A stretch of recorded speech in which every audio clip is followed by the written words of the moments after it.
You know that pit in your stomach you get before a phone call or attend a family gathering or even walk into your own living room? Yeah, that's what happens when you've got difficult people in your inner circle. We are ripping the Band-Aid off and talking about how to deal with difficult people and love them without losing yourself. Welcome to the Inheritance Podcast. Every single one of us has that one person, a spouse, a parent, a friend, or even your own child, that feels impossible to love them without losing yourself.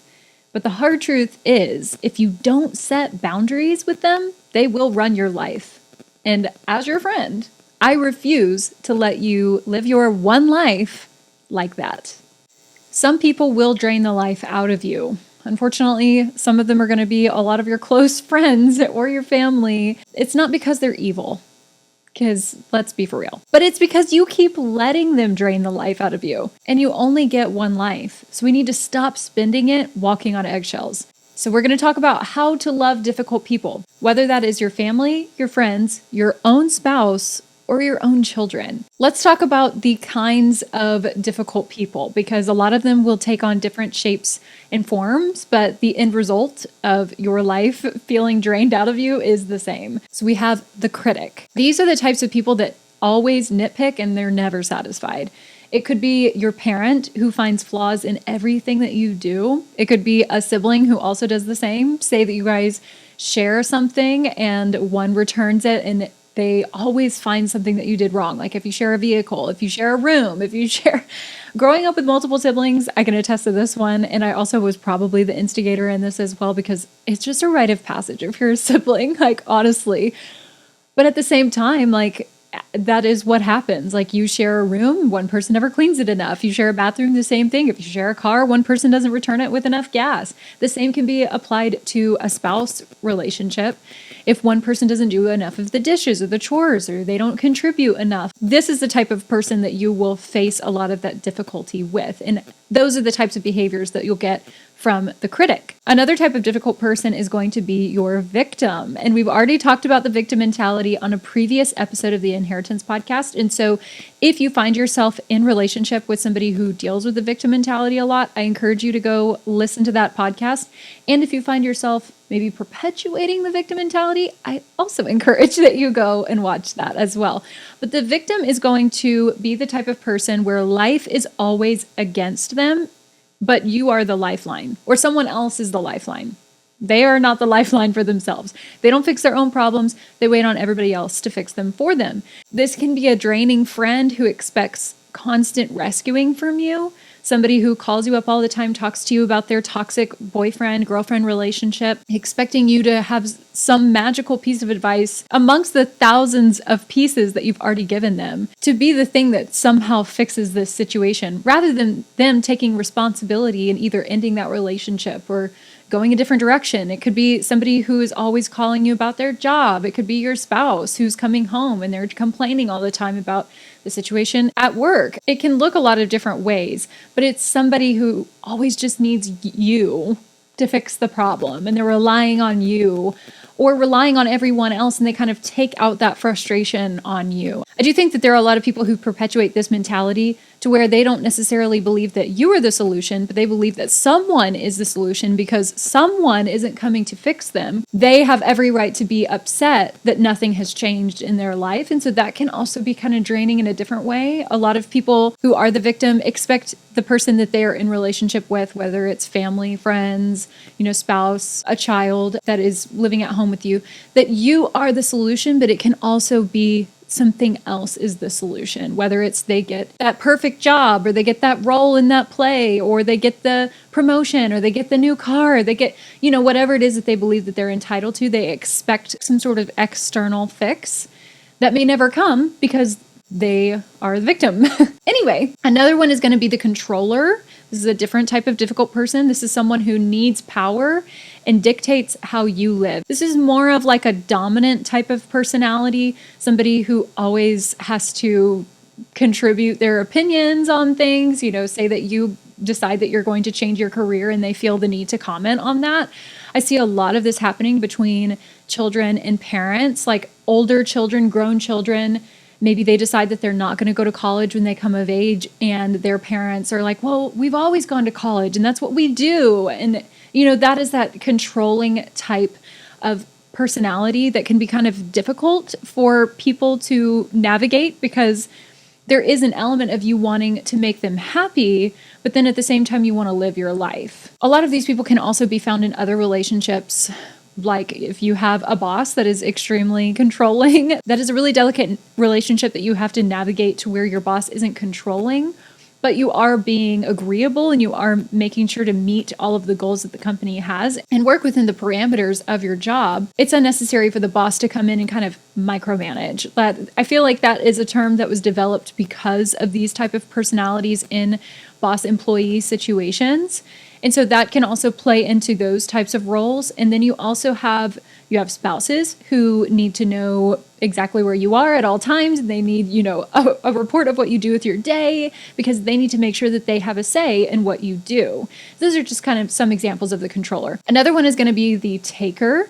It's somebody who only calls when they need something. And this is a different kind of difficult, because they can be removed from the majority of your life. And then they just kind of show up here and there, and then you see their caller ID on your phone and you're like, what now? That's never a fun person to be in a relationship with. And I often have experienced it in that vein where we don't really have any sort of relational equity outside of what they need from me. And it gets to a point where if you don't set boundaries, that is going to be the only kind of relationship that you have with this person. And it can be very draining, because you do want to help them. If you are the type of person that wants to help someone who's like this, there's only so much time before you get a little bit frustrated with this being the only exchange that you have with this person. And so it can be anybody in your life. It can be a friend. It can be a family member. It can be, I don't think that it necessarily would be a spouse, but it could be. And it can also be children, especially if they're grown and they are moved out. If they call and they need some money, or if they call and they need some assistance, it can be this type of person. And the last one that we're going to discuss is the volatile one. So somebody who is pretty angry, they have mood swings, and they're in emotional chaos a lot. This could be a spouse. I've seen a lot of this happen in closer relationships, in marriages, and in romantic relationships. It can also be a grown child or a family member that you see at gatherings. Just somebody with a lot of unresolved trauma and just a lot of anger that hasn't been dealt with and confronted for a variety of reasons. But it doesn't make being around them any easier, because you kind of have to walk on eggshells around them to avoid triggering them in that way. And so a lot of people will avoid these types of people. They will try to mitigate conversations and make sure that we don't stir the pot too much, and we don't, talk about certain things. There's a lot of topics with these kinds of people that get avoided because when you kind of open those cans of worms, they tend to kind of just fly off the handle and share their opinions. And there's really no amount of dialogue that can take place between you. And so a lot of people end up walking on eggshells or just not talking to them at all, because it's too difficult to deal with the emotional chaos that they bring with them. Not all difficult people are the same. And what I mean by that is, depending on how close of a relationship that you have with this person, if they're just an acquaintance, how you deal with this type of difficult person, it's going to be extremely different compared to somebody who is married to a difficult person that falls under one of these categories. How you navigate dealing with this type of person and being around them, whether it's on a regular basis or it's only every so often, is going to be a little bit different. And I'm going to offer you some wisdom on all of those fronts. But before we get into this, I want you to know that I've taken a lot of what I'm about to talk to you about in terms of relationships with other people and difficult people, and a lot of what we're going to discuss today, I've taken it from the Let Them Theory by Mel Robbins. I've spoken in previous episodes about this book in particular because it was pretty revelatory for me, not necessarily on the front of dealing with difficult people. I personally dealt with a lot of issues in my life where I struggled with pleasing people, and I struggled with, if somebody didn't like what I was doing or they didn't like what I was saying, I would ruminate on, what it is that they do think and how I can maybe make them see differently because I wanted to have my cake and eat it too. I wanted them to be happy with me, but I also wanted the freedom to be able to live the life that I thought was best. Trying to live in both of those ways actually gave me neither. I ended up trying to make everybody happy, and when I tried to make everybody happy, no one was happy. And if no one was happy, I was not happy because I'm trying to conform basically to everybody's definition of what was best for me. And it ended up leading me down a path where I was just absolutely riddled with depression and self-hatred. And so this book really revolutionized me in that front, but there was a lot of wisdom that came from it in terms of just dealing with people who don't agree with you simply because they just don't want to confront issues in their life, simply because they've chosen to be miserable, or they just have a lot of like unresolved trauma. Everybody's reason for maybe not liking your life decisions and the path that you're on and the trajectory that you're on can come from a bunch of different reasons. And I think one of them can be these difficult people who have a variety of different motivations around maybe why that they are difficult for you. I just want to give you some pieces of wisdom to kind of chew on as we get further into the podcast. And this is from Mel Robbins' book, where she says, stop trying to fix people. If you've been listening to my podcast long enough, then I hope that you get this concept that no amount of you trying to hold people's hands and walk them to the conclusion that you want them to have about your life or to make them see you any differently, it's just not going to happen. You cannot control people. So let them be who they are. If they are a difficult person, let them be a difficult person. If they are somebody who doesn't want to see what you're doing as the heart of why you're doing it and see through maybe their disagreements with your actions and what have you, then they're not going to. You cannot control people. So stop trying to fix them. Stop trying to fix their perspective. Stop trying to fix what they say about you behind closed doors and just let them be. Another one is the power is in deciding how much access they get. And in particular with this topic, I think this is going to really hit home for some people. Setting boundaries in your relationships, I don't feel like necessary is as strong of a word as it should be. Like it should be mandatory in your relationships. Like even in my marriage, we have some pretty strong boundaries. There are things that I have said, these are my non-negotiables and my absolutely nots. And out of the love that my husband has for me, he gets to honor those things, just as I get to honor his boundaries, because that's how we show each other love and honor and respect. And the same can be said for people who are difficult in your life. You get to decide as the person who is living your life, which is you, how much access to you these people get. And another one that we can quickly discuss, and I'll let you kind of think on these as we move on with the rest of the podcast, is to think of closeness as layers. So we're going to have our outer, middle, and inner. And I'm about to break these down for you right now. So your outer layer is going to be your friendships and your acquaintances. With your outer layer of relationships, there's going to be the least amount of obligation. And I really don't like that word either, but there's going to be the least amount of obligation in this relationship to where if you decide that you no longer want to be friends with this person, it's not like you're going to have to see them every year at Thanksgiving. There is an ability for you to exit this relationship and there not be quite as severe of consequences. I have had plenty of friends in my life to which I have exited that relationship with them because they were difficult to be around or they were not a valuable friend.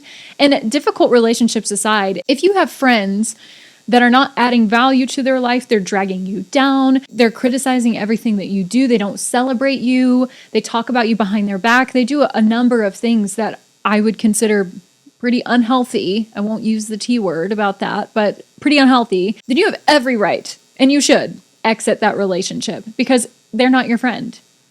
Real friends that are worth being in a relationship with to where you share personal details and information and you can trust that that is not going to be thrown back in your face and you can trust that confidence is not going to be violated, but it's going to be celebrated and honored, then you should maintain those relationships. But if it's outside of the level of what you would give for yourself, if that level of respect that you have for yourself is being violated, the beauty about these outer layer relationships is you have more freedom to exit this relationship and not worry about having to see this person on a regular basis. If you're only seeing them every once in a while at certain gatherings, whether you go to church or whether you see this person out, when you're at the bar or a restaurant or whatever, big whoop, life goes on. Not trying to say that losing friendships is not difficult, because I can speak from experience. It is extremely difficult depending on how close you are with this friend, but nonetheless, it is an outer layer for a reason. If you do have a friend who you find difficult to be around and difficult to love, this kind of person is going to be somebody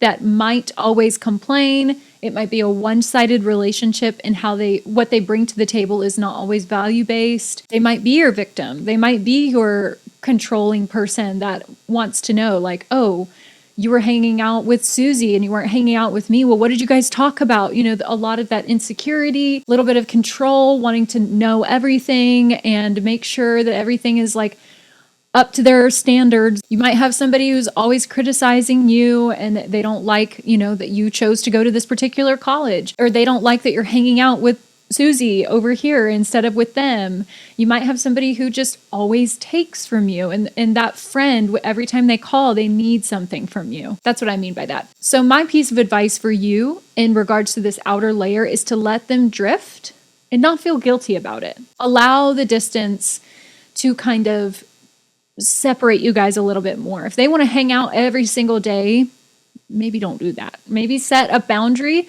where you're able to protect your time and protect your peace. If they're draining you and they're calling you all the time, don't pick up the phone.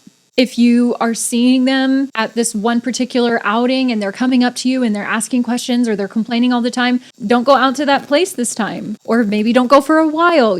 Allow some distance to kind of develop between the two of you in terms of the frequency of how much you're interacting, so that you can kind of create a boundary there and not feel guilty about it, because this is not something that you should feel guilty about. If you're having a friendship with somebody that is one-sided, and they're coming to you and they're not providing any value for your life and they're draining you, they're asking you for advice, but they're not implementing anything that you say, but then they come to you and complain about that same situation that you were offering them advice for, create some distance. Like, stop answering the phone. Stop going out with this person. Tell them you're busy. Block out days if you have to on your calendar and stick to that, because your peace and your future is in your hands. And whoever you allow to interact with said peace and said future and said time is what is actually going to unfold in your life. There's that saying, show me your friends and I'll show you your future. If all of your friends are the types of people that are draining you, why are you friends with these people?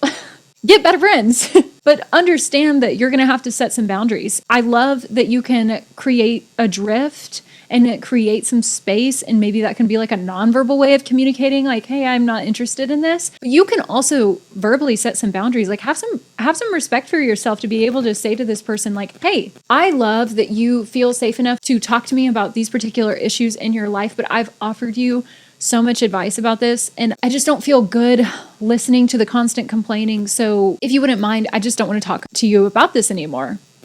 There's nothing wrong with that. And they can find a way to respect that. But if you're not comfortable having those conversations, you can just stop picking up the phone and allow this space to create some distance between the two of you that can kind of redefine that relationship as an outer layer level of that intimacy in relationships. So now we're going to talk about the middle layer of emotional and intimate relationships, which is going to be family members. So family members there's a little bit more obligation around family members, obviously. Depending on your family traditions, you may see them once a year, twice a year, maybe more than that. I know families that get together on a weekly basis. I personally don't have that luxury anymore. I used to do that, but now I live 3,000 miles away from my immediate family, so I get to see them, a couple times a year, and I really value that. But everybody's family relationships in this middle layer can kind of fluctuate a little bit depending on what you guys do as a family. So let's talk about like how this can take shape with family members if you have a difficult person in your family. You can have the critical parent, you can have the dramatic sibling, and the gossip aunt. So obviously, like those are all very different types of people, but I'm sure as we have been talking about this, you have someone come to mind that you avoid that one person at Thanksgiving, or you avoid that one person at Christmas. Like, I don't want to talk to them because I'm worried that this is going to turn into a conversation that we always have and it just never goes well. And I leave this conversation or I leave this interaction just feeling really drained. And I don't know what to do, because even if I offer to fix the problem, it's never enough. Or even if I offer advice, it's not what they want to hear. So let's talk a little bit about how we can navigate this kind of relationship with someone. We are going to limit what we share with this individual. And if need be, we will keep interactions surface level. I'm not necessarily an advocate for surface level relationships. I mean, a lot of like small talk just really drains me, honestly, more than like challenging, thought-provoking conversations. But there are going to be people in your family where maybe you guys do not agree about a lot of deep issues. And every time you open that can of worms, it turns into a fight. It turns into an argument, and now the environment is hostile, and it's like, oh, we're together over the holidays. It's supposed to be a fun time, and nobody wants to be around each other. And so what we have to do is we have to keep some of these things surface level. It's unfortunate because you cannot control this difficult person in your family. You cannot control their opinions about stuff, and you cannot control how they're going to perceive your opinions if they're different, or your perspective if it's different. Or if you don't like what they're saying, you cannot control what they're going to think about that. And so sometimes we have to limit what we share.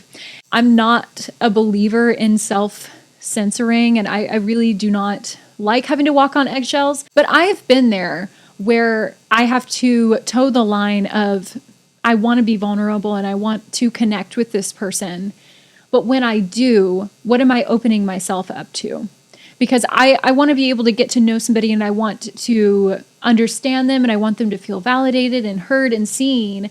But if they're the types of people where that is never going to be enough, and if you give them an inch, they'll take a mile, then there's no amount of sacrificing yourself or becoming the sacrificial lamb for this person that is going to benefit me at all. And I have been there, and I have done that, and I've walked away worse off than I started.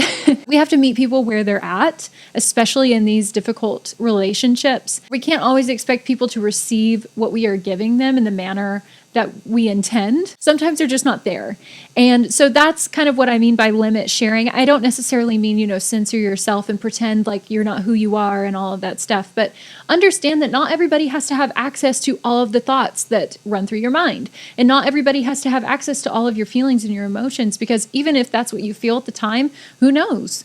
Maybe you're going through a rough time. And if you share now, it could be worse down the road when you sort that out and decide, oh, I was wrong about how I felt about that, or I was still working through some stuff. So that's also, a good practice, is to be able to filter what you say around specific people, especially if they are like a difficult person to be around. It can be a wise practice until you're ready to have that conversation and understand the consequences that will come with it if you decide to open up and share. That's like the best piece of advice that I can give, because I don't want it to sound like, oh yeah, censor yourself. No. Not everybody has to have access to everything that you think or feel or believe. And just remember, you don't owe deep intimacy to these people just because you share DNA. There are a lot of things that my siblings don't know about me. And if they're listening, they might be surprised by that. They might not be. They might be grateful. They might be grateful for that. And that's fine. I share blood with my siblings, and I don't share everything with them. There are certain things that I wrestle out with myself and I wrestle out with my husband that I don't wrestle out with anyone else. And there are things that I might share with one family member that I'm not going to share with another family member. I shouldn't feel obligated to completely empty myself of everything that I feel and think simply because we are blood relatives. I just don't think that relationships, simply because we are family, determines that now I have to bare my heart and soul and everybody needs to know what I think, because that is for me to decide and filter depending on the level of relationship that I have with this person and the kind of equity that I have with them. And even if I feel safe to do that, I may really deeply feel some things, but if I don't feel safe sharing those things, I'm not going to. And because we're related doesn't necessarily mean that I now am obligated to do that. There are a lot of things I just don't share with anybody because I don't feel safe to do that. And that's okay. If it involves a particular party, I can work that out with that person. But you have to understand that just because this person is your relative, that doesn't mean that they need to know everything that you think and feel. And that honestly can go both ways. If you are a more abrasive, difficult person and you're kind of like the bulldozer of your family and you always share what you think and you always want everybody to know what you're thinking and be on the same page as you, just because you share DNA doesn't mean that everybody needs to know what you're thinking. And that doesn't mean that you always need to share. That can kind of go both ways, but specifically if you are around somebody who kind of raises your shoulders a little bit and gets you feeling a little bit more anxious, just create a boundary around what it is that you're going to share and what you're not. And understand that just because they're your sibling, just because they're your cousin or your in-laws or your parents or your grandparents, they don't have to know everything. And honestly, I think that can probably be a good thing. All right, so we're going to move on to the inner layer, which is going to be your spouse and your partner, somebody that you might be living with and seeing on a regular basis, somebody that you might be sharing a bed with, somebody that you might be talking to all of the time, sorting through what's going to happen on a day-to-day basis, and then also talking about deep topics as well, depending on where you're at in that situation. So with this inner layer, you can have any kind of difficult person. You can have a controlling spouse. You can have a volatile spouse. You can have an emotionally unavailable spouse. You can have somebody who's in a victim mindset. You can have somebody who just takes from you all of the time, and they're never really investing in you, and they're never really,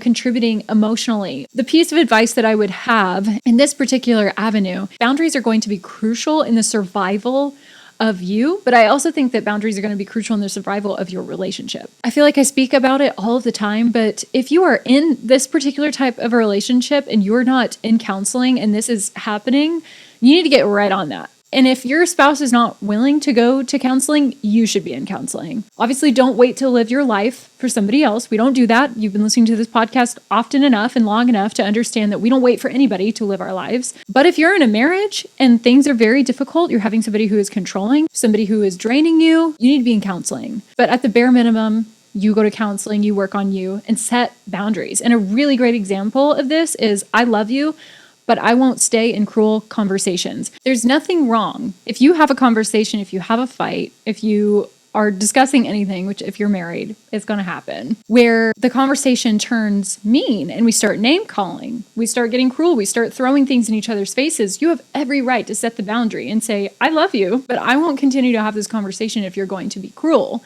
if you're going to do this, if you're going to do that.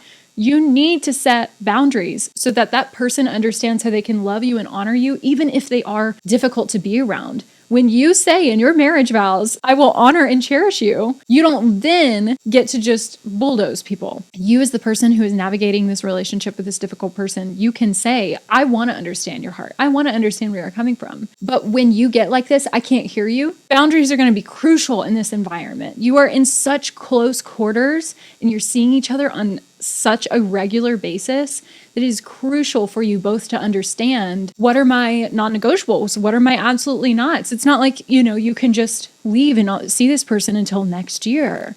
You have to understand how to clearly and respectfully honor this person, even if you don't agree on stuff, even if you don't agree with how this person is living and you don't like how they are being a little bit more draining on you. You don't like their approach to stuff. You don't like that they complain all the time. You're not going to be able to fix all of that in one go. It's not going to happen. So you have to set boundaries for you. You need to get in counseling. And if you can get your spouse in counseling, you both need to be in counseling. The last three inner layer examples I want to touch on have to do with children. I personally do not have children, but I have had siblings that I raised at times in my life. So I'm not a professional in this in any way, but I have seen things and I have observed some things with other people. And so I want to touch on these kids layers, because obviously, if you have a family and you're living at home and you and your spouse are there and you guys have kids, this is going to be a new layer to this inner level of intimacy and relationships that you've got to learn to navigate. The first example I'm going to talk about is the young children that are living at home.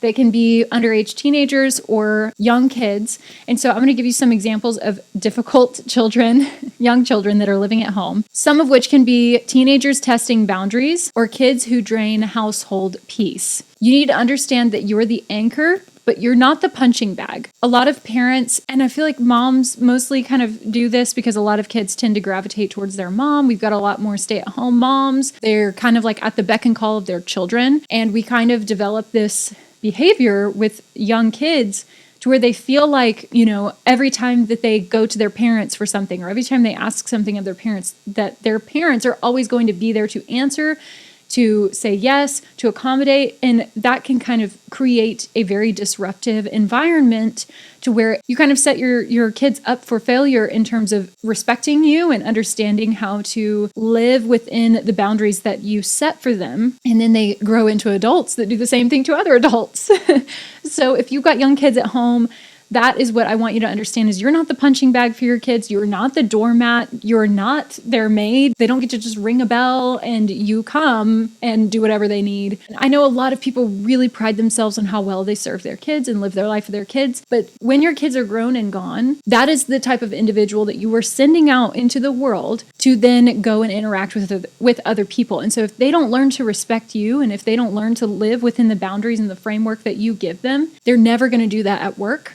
They're never going to do that in romantic relationships. They're never going to do that for their own kids. And then we're just going to perpetuate the same cycle of a lot of kind of entitled kids in big bodies. When you give young kids boundaries, you kind of set them up for success in relationships with other people. What we can do is we can set some house rules with clear consequences for these kids so they can learn to kind of respect the boundaries that you put in place. And I'm thinking, when I was younger, my parents, they had a very clear rule in our house when my parents would be in conversations with fellow friends, if they were out with other people and we wanted to ask them something, say that my cousin wanted me to come over for a sleepover and I need to know right now if I can do it so I can give her an answer. But my parents were in the middle of talking with someone. We had something called the interrupt rule. I couldn't just go up to my parents and interrupt their conversation, wave my hands and arms around and say, Daddy, can I go stay at cousin's house? Can I go do this? If I did that, I would be in trouble. Why? Because it's rude for me to assume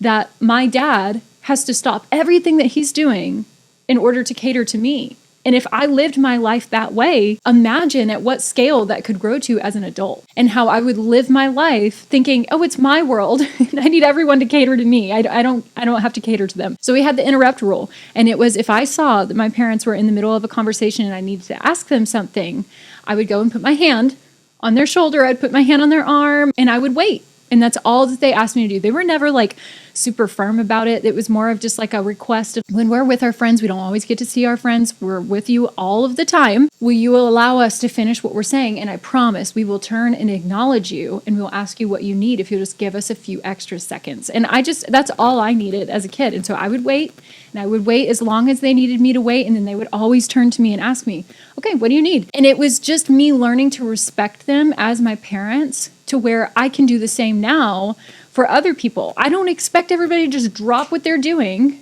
and answer my question.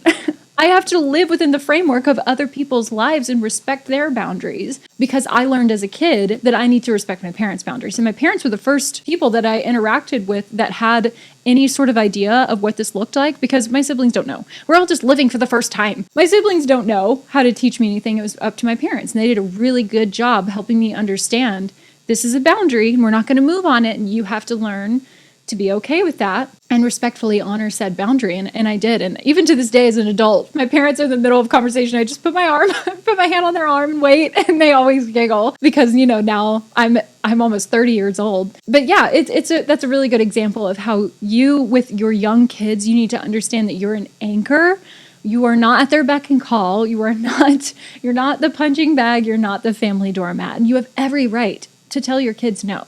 And sometimes they need to hear that. All right, so now we're going to go into the layer with grown children who are living at home. So we're talking about 18 years and older if they're still living at home and how to navigate these sorts of difficulties with your kids. So with grown kids living at home, you can have a variety of different kinds of difficult people. So you can have takers who refuse to launch. That's going to be kids who don't want to go get a job. They don't want to go and apply themselves anywhere. There's just like that failure to really get up and go and apply themselves to anything, whether it be to school or to a career of any sort of element. And it could even be a part-time job. Just the failure to kind of be able to really get up and initiate within themselves and have any sort of discipline around that.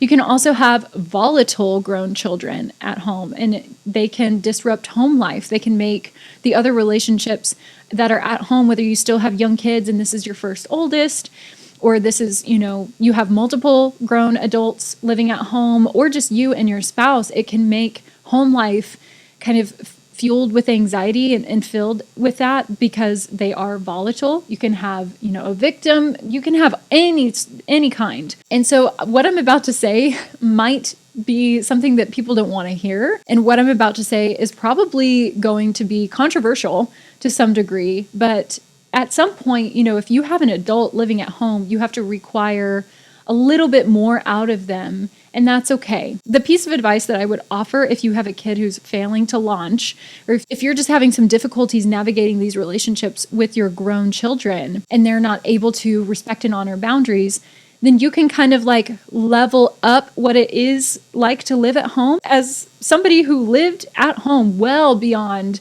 her college years, I lived at home until I was 24. I understand now that I live out by myself how good I had it. I'm just going to say it. I lived at home rent-free. My parents paid for groceries.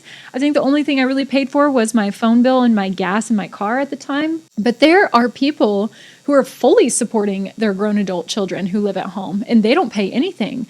And their kids are causing stress and anxiety at home, and they're wreaking havoc in the relationships. My piece of advice for these kinds of situations is to require contribution. If you're an adult and you're living at home, you have it really good. You're living rent-free. You're not having to pay for utilities. You're not having to fund your life. And that's great. But it's totally okay if you're having a grown adult child that is wreaking havoc within the home that you have created. And you're the adult and you pay for everything. And they're, living in this victim mentality, or they're living and they're not going to therapy, and they're just full of anxiety and they don't want to launch themselves in any sort of development. Require contribution on their part. And that can be rent, it can be chores, or you can just require respect. Like if you're going to live here and you're going to be here rent free and you don't have to pay for anything, well, I'm going to require that you respect the boundaries that I'm about to lay out as the head of this household. I feel like a lot of parents who have grown kids just don't want to do this. They don't want to run the risk of pushing their grown adult children any further away. But the reality is that if you maintain this kind of relationship where you're almost enabling this behavior at this point, nothing is going to change. They're going to continue to be difficult. They're going to continue to believe what they're believing and do what they're doing if no change is required. And the change that you can require at a very low level is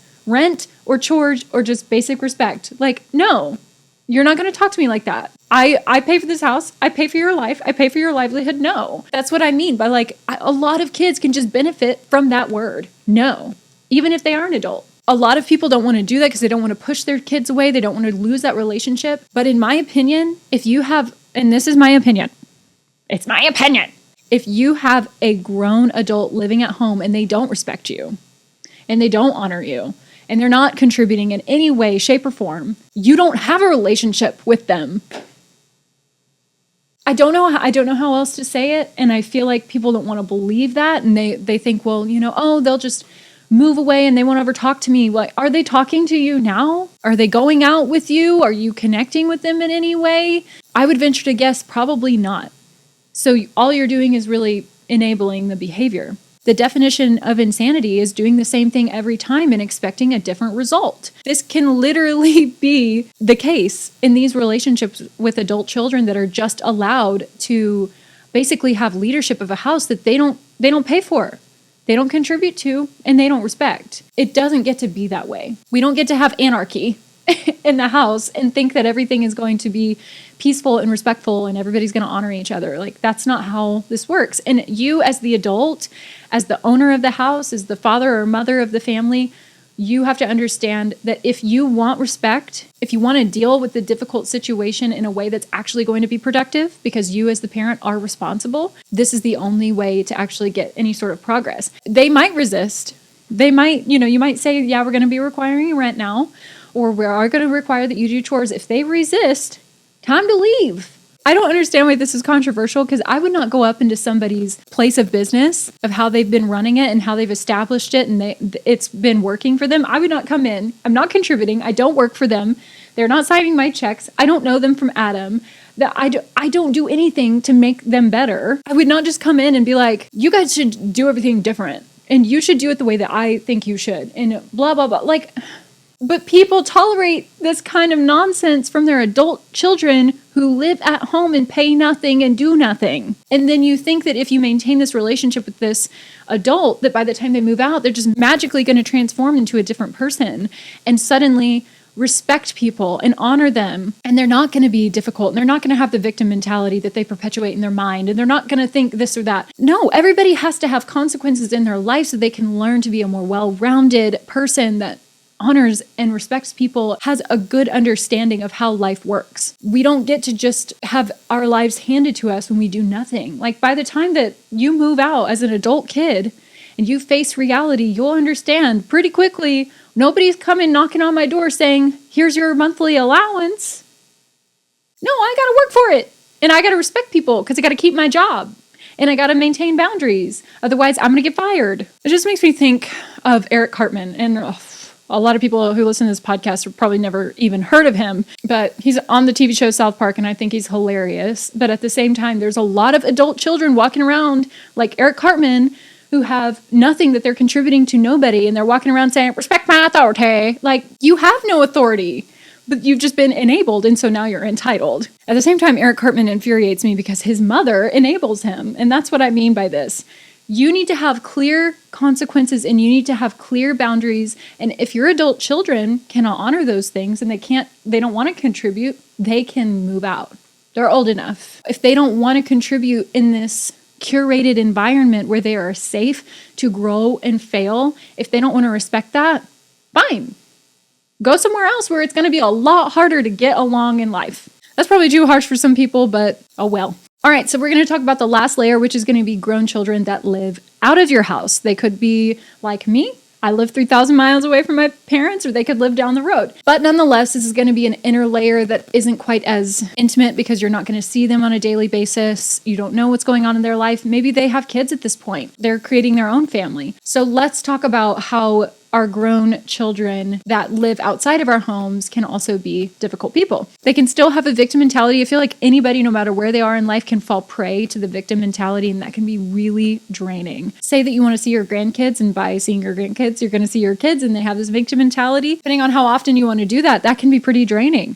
Or if they have financial dependence, even if they're living away and they're still calling on you, that can be really draining too. If all they're calling you for is, hey mom, can I have some money for XYZ? But they don't call to like have any sort of relationship with you, that can be a little discouraging and defeating and draining. How do we navigate this particular instance? You can offer support and not rescue. You are not obligated to fix their problems. Being somebody who lives 3,000 miles away from my parents, I have faced quite a few problems, but at no point did I expect my parents to get on a plane and fly to where I am and wave their magic wand and make it all go away. They could never do that even if I live 5 minutes down the road from them, because my problems are not my parents to fix. But there were times that when I was really in the thick of a lot of my issues when we first lived here, that I wanted that so badly. There was a safety that I felt with my parents being there, even being like physically present, that made me feel like they're going to make it go away. As a kid, we get so used to our parents kind of playing the superhero, but as an adult, I have to learn how to stand on my own 2 feet. And so during some of my issues, there were times where I wanted that. I wanted them to come in and say, we're here to save you and make it go away. But like, honestly, the problems that I had, like nobody was going to be able to make them go away. Only I could have dealt with those things. You can be there to support them. You can say, I believe in you. I love you. You can get through this. You're so much stronger than you think that you are, and support them and encourage them. But you cannot fix their problems. You can't be the rescuer for them. They've got to learn to be strong and to grow and get past this. You can encourage responsibility, but don't enable them. If they are the types of people where they're really bad with money and you have helped them in the past and you've tried to get them to budget, you've tried to get them to be better about how they spend money, but they just call you for more money, stop enabling them. Encourage them to be responsible for their lives, however that may look. Whether it's their marriage or their own children or their money or whatever, encourage them to be responsible and work on those things, but don't enable them. And that is kind of how we can allow these difficult relationships and these dicey situations with our loved ones. That's how we can allow them to be able to grow and get past maybe some of their difficulties while also protecting our own peace. And we can still love them, but we just set a boundary. It's crazy that I even have to say that, because I feel like that is the fundamentals of relationships, is set boundaries. Like I have boundaries with all of my friends and all of my family, and I have boundaries with my spouse. But a lot of people are really afraid to set boundaries, or they're afraid that if they do, they're going to lose access to this person, I would really challenge that mentality with the fact that if you can't set a boundary with somebody, then I don't think that you really have a relationship with this person. Or maybe, that boundary threatens them and it threatens their ego or it threatens how they may feel. That is not on you. I have said so many times in previous episodes that we cannot live our lives for other people. We cannot live afraid to really live because of how it's going to make somebody else feel. Otherwise, we're never going to live. We're never going to make decisions. We're never going to grow. Our growth and our healing and the pursuit of our own happiness and the pursuit of what is in front of us that we feel we're called to do and become, that is going to come at the cost of somebody else's discomfort. Whether it's something they don't agree with, or it's something that they think is selfish, or it's something that they are triggered by because, they're believing that they're the victim of their own life. And somehow if you make it and they don't, then you sold out or you had a leg up or whatever. Like the reason why difficult people continue to be difficult oftentimes is because nobody has set a boundary with them. And if you're the person that is living with somebody or around somebody that is difficult, you have every right to say, no, thank you. You can't come in here right now. You can't have access to this part of me. And that is okay. Is it scary when you do it the first time? Yes. And there will be backlash and there will be people who are not happy. And you know what? They can build a bridge and get over it because this is your life. If you want the life that you deserve to inherit, you can't take everybody with you. You can take some people. I sincerely believe that there are people that we run parallel to and we kind of get where we're going and realize that there's somebody next to us. That person for me is my husband. And I'm really grateful that I picked him because he's able to run my race alongside of me. Does he run every part of the race with me? No, because it's my race. We don't get to take everybody with us on our life and on our journey. And so the difficult people that want to complain and whine and moan and, criticize, let them be that person, but just cut them off to whatever it is that you don't want them to know or have access to. Stop taking their calls. Don't respond to their text messages. Unfriend them on Facebook. That's a thought. You don't have to force yourself to be around these kinds of people. If you have tried everything to reason with them, to understand them, to meet them where they're at and they're not willing to grow, you don't have to subject yourself to listening to everything that they have to say and trying to be who they want you to be. Does it suck? Yeah. Especially if it was a close friend, especially if it's a family member, especially. I feel like there were times where I really, really was struggling. I really was struggling last year and I was really going through it. And I feel like even my own husband didn't want to be around me at times. Because I was difficult. I complained. I felt like I was the victim. I felt like everybody else had a leg up except for me. Even thinking about it now, it really sucks to relive and to realize that I was somebody that was someone that maybe my husband didn't want to be around at times. But that's the beautiful thing about growth is even these difficult people, they can overcome what it is that's holding them back. And my husband was able to put boundaries around his peace and still love me. You can love somebody who is difficult. They just don't have to have access to every part of your feelings and your thoughts. They don't have to have access to you all of the time. And they'll get through it. They'll figure it out. They'll sort out their anger. They'll sort out their need to control people. I don't know when. I don't know how. But I'm starting to feel something right now. I don't know. I don't know how they're going to do it. I know for me, it took a while and I had to do it myself, but I was capable of coming out of it. And so I believe that anybody on any path of life is able to overcome what it is that they feel is impossible to overcome and why they're mad at the world. Like anybody can do it. But if you're on the other side of being where you want to be or pursuing what you want to pursue and they're holding you back, you don't have to be around them. You don't have to listen. You don't have to have those conversations. Oftentimes when I was really low, my husband just didn't want to talk to me about my process, and that's okay. I had to be okay with that. And if somebody's not okay with that, then let them not be okay. And that's why I really encourage everybody, if you haven't, to read the Let Them Theory book by Mel Robbins, because it's really revelatory for anybody who's in this situation or something similar, to just give yourself permission to do what you need to do in order to regain your peace in your life and protect it, because you should. In this particular instance, you need to stop over-functioning in relationships. You're trying to jump through every single hoop that the difficult person in your life is putting in your path. Stop. You're not their puppet.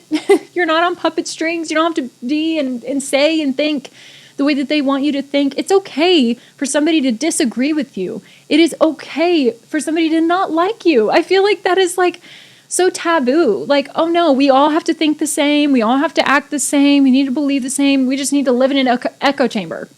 How are we supposed to progress as a society if we don't see different things in different ways and we're okay with that?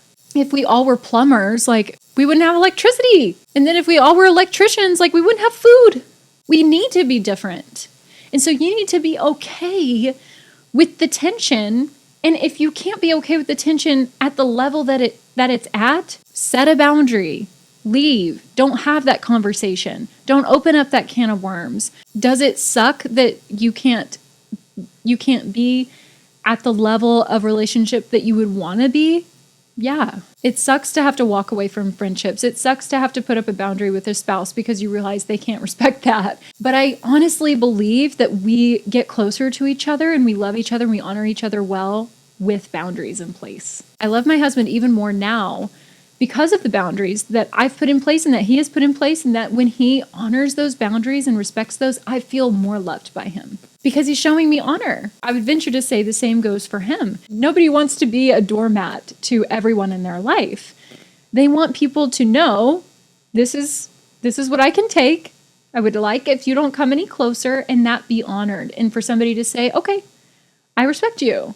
I get that it sucks that not everybody is going to get to have access to all of your feelings and your emotions about stuff, or you might have to push somebody out of a particular layer and make them, a middle instead of an inner, or an outer instead of a middle, like pushing them out into the layer that they need to be at. I understand that that is difficult and it's hard. It's a hard pill to swallow, but I feel like the result of setting boundaries and maybe allowing people to realize that they've been allowed to live a life that is unhealthy, it's toxic, it's hurting the people that they claim to love, allowing them to see that by pushing them out and saying, this is the boundary and now I can't have you cross it anymore. It can be good for them. Is it always going to be taken with grace? Are people going to go with grace? Probably not. But at the same time, like, your peace is valuable too. And I feel like so many people, especially when they're in these circles with difficult people, they live for everyone but themselves. You are living for everyone but you. And so you are tired and you're drained and you're frustrated. But all you'd have to do is push people back a layer and let them understand, like, you're violating this and it's hurting me. And if they come to that conclusion and they own that and they get better, great. If they don't need to be at that level with you. It's your life, honey. You also get one life. They get one life. That's great. If they want to throw it away, let them. And that is what is so powerful about this book, that I really feel like everybody has got to read it at least one time. Let them live the way that they're living and let you live the way that you want to live. Stop overfunctioning in your relationships. To echo what I have said, Brené Brown said the most compassionate people are the ones with the most boundaries. Because we understand that boundaries, if they're honored, it means respect. It means that I love you when I'm able to respect that for you. Research shows that poor boundaries will equate to stress, resentment, and depression. If you are feeling that way around people, especially specific people, if you're feeling stressed and resentful and depressed around specific people or all people, you might need to take a good long look at your boundaries, or if you even have any, and you might need to rethink that. It should not be this scary thing of like, oh, if I put boundaries and I lose access to this person. Honestly, like, if that is what it takes to push that person fully out of your life, if that's all it takes, I don't think you have a relationship with them. If these people are making you feel small, or they're making you feel exhausted, or like they're always managing you or managing somebody else, this is your wake-up call. This doesn't need to be scary, and you need to understand that protecting your peace is not selfish at all. You can still love them, but from a healthier distance. I would be remiss if I didn't also address the other side of the aisle, which is those who might be the difficult person, who might be hurting someone else.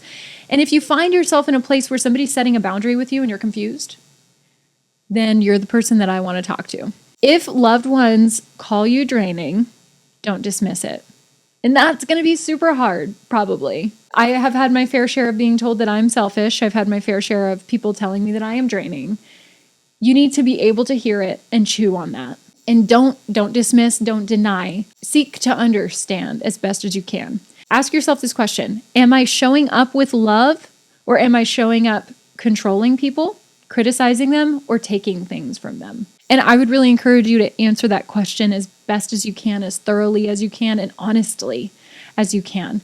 Because anybody to a certain degree probably is not completely selfless in their relationships. I think everybody has like an idea for someone else that they wish they would, do or say or become, or, say that they make a decision. We criticize those things. Not everybody is perfect. No one is perfect in this vein. But if you can ask yourself that question and answer it honestly, it might be really enlightening for you to take a look at yourself and understand why. Why do I feel the need to control the narrative of this person, or control what they're saying, or control what they're thinking? If they share their political beliefs and then you feel like you need to comment and say, oh no, that's not how it is, you're wrong, or like, why? And really digest that. You also need to remember that growth means owning your impact and choosing to be better. So if you make people feel like you're constantly controlling them because of how you act around them, you need to be able to see that impact. It may not be fully true. They may be a bit dramatic. That may be true. As I've said in other episodes, two things can be true at once. Somebody can be overly sensitive and you can be over controlling. Just because two things can be true at once, or just because somebody can be a little sensitive, does not mean that all of a sudden you're off the hook. You need to own your impact. How are you being controlling? What is the motivation behind that? And choose to be better.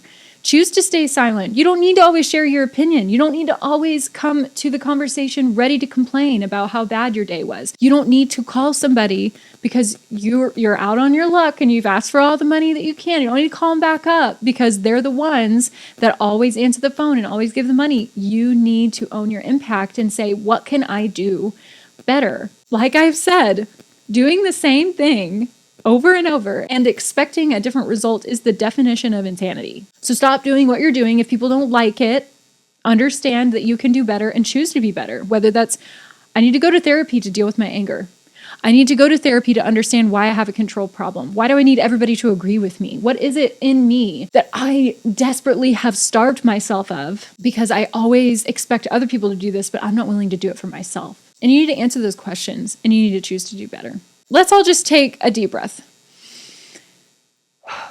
I know this is heavy. I know it's not fun. Nobody likes to be in this situation, whether you're on the aisle of dealing with somebody who's difficult, or you are the person who is difficult and you've had some boundaries set. Maybe you've lost parts of your relationship, or you've lost all of your relationship. Somebody cut you off completely.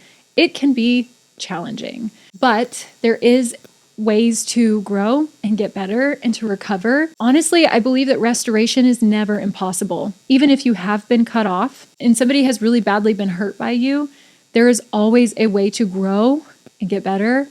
And there's always a possibility for restoration. Now, you can't go into this expecting that. You can't cut someone off expecting them to change because you cut them off. You can't set boundaries expecting people to honor them. You cannot expect anything from people because we cannot control them. We can only take action on ourselves. But it is possible for things to change for the better. And so we're going to remain hopeful and we're going to keep trucking along on choosing better for ourselves. So a few closing takeaways for you is that compassion is not the same as being a doormat. Boundaries protect love. You can love fully without losing yourself. And sometimes the most loving act is stepping back. You get one life. Don't spend it carrying everyone else's chaos. And don't spend it living for everyone else. A couple things that I want you to think about and work on. Understand that things get better when you prioritize peace over people pleasing. It is okay to set boundaries. Every boundary that you set teaches people how to treat you and love you and honor you. And maybe down the road, you'll get to partner with somebody in doing the same for them. I don't know if you journal, I don't know if you go to therapy, but I would encourage you, pull out a journal and ask yourself where you can set better boundaries and communicate those boundaries. Ask yourself how you can love people better if you might find yourself on the side of the aisle where people are setting boundaries with you. And just take a good long look at yourself. There is so much that can be said about when we understand ourselves better and when we research ourselves and really look deep within, we learn to love others better. Even if we are a difficult type of person, learning and looking within can serve others so much better. So if you are a people-oriented person and you typically do things for people, this is a great exercise for you because it does feel a little bit more selfless and it's a little bit more palatable for those types of personalities. But if you're more of like a you-oriented person, it's fine. You get to look at you and learn you and celebrate you. But it's a win either way, because the more that we understand ourselves and the more that we love ourselves, the more that we can love others. And the more that we can progress in our relationships with people, and the more that we can find ourselves being more unified in a healthy way. Sometimes it does feel like when you set boundaries with people that it's going to become the 1 step forward, 2 steps back kind of thing. But honestly, I like to think of it as when we take a step back, we can have a better picture of this person. We're not so closely oriented with them. We can kind of see them from a different perspective, but we do the same for ourselves.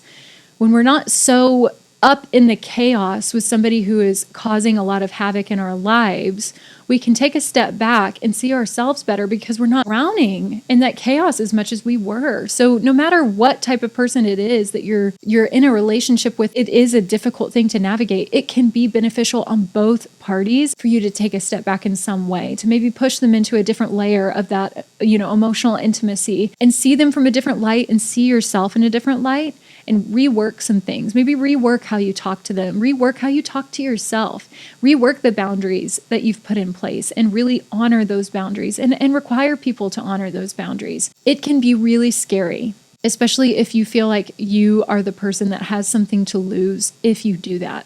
But like I said, growth is always going to come with a cost, even if it does cost you something.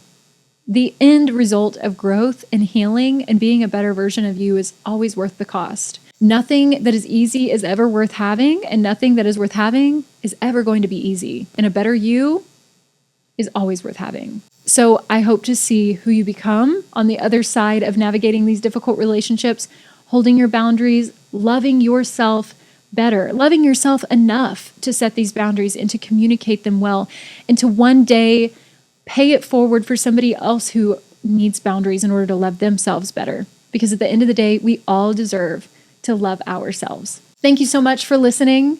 If you would, follow this podcast and share it with somebody who might find themselves in a difficult relationship with anybody in their life. If you're not already, subscribe to my channel and comment below a topic that you might want me to tackle in the next video or podcast. I really appreciate all of the listens and all of the shares. This channel is here because of you, because of your follows and your interactions. So if you would like to see more, make sure to like, follow, and share and stay subscribed. And I will see you in the next episode when you click play.